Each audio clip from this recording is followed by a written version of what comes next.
The rain started just after midnight, pounding on the roof in a sudden downpour. Sighing, I rolled to my back and stared up at the ceiling. I'd been trying to sleep for hours, tossing and turning, willing the white noise filtering from my phone's speakers to carry me off to dreamland, to no avail. And now the rain. Of course, living in the Pacific Northwest on the outskirts of Tacoma, the rain was nothing new, though that didn't make it any less disruptive. The chilly air and the scraping of a tree branch alongside the apartment's vinyl siding wasn't helping either.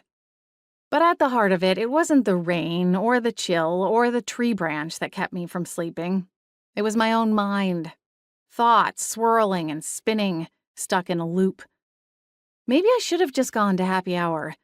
Maybe Dan from accounting would have noticed me from the other end of the bar and offered to buy my next drink. Maybe my favorite song would have come on, and the familiar melody would have bolstered my courage long enough to ask him to dance. And then maybe... Ugh! I slammed the second pillow over my face.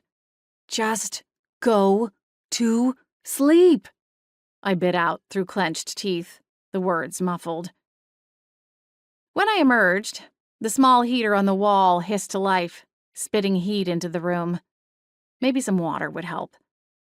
Swinging my socked feet over the side of the bed, I pushed myself upright with a groan and a slight shiver.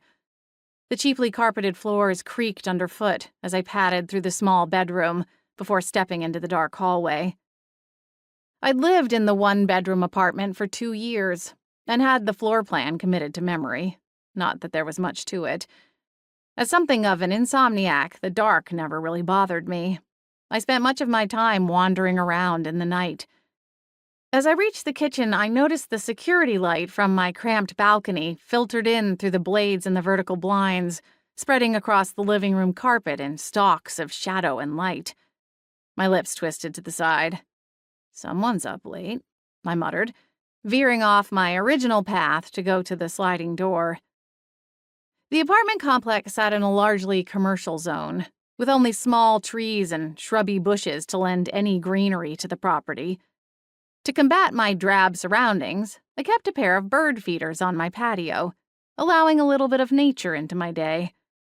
However, a few naughty squirrels liked to raid the feeder on a regular basis, making a royal mess of the deck when they thought I wasn't looking. They weren't usually up this late, though. My breath fogged up the glass as I peered around the deck, checking the rungs on the banister for any sign of the skittering tails or glossy eyes of the adorable little bandits. Yikes, it is cold in here, I said to myself, reaching for the lock. The door slid open with a soft whoosh, and I stepped outside, tugging my hooded sweatshirt sleeves down to cover my knuckles. The bird feeder was intact, and while a few seed shells lay scattered on the cement, by and large things were undisturbed. I was about to turn and go back inside when a flash of movement caught the corner of my eye.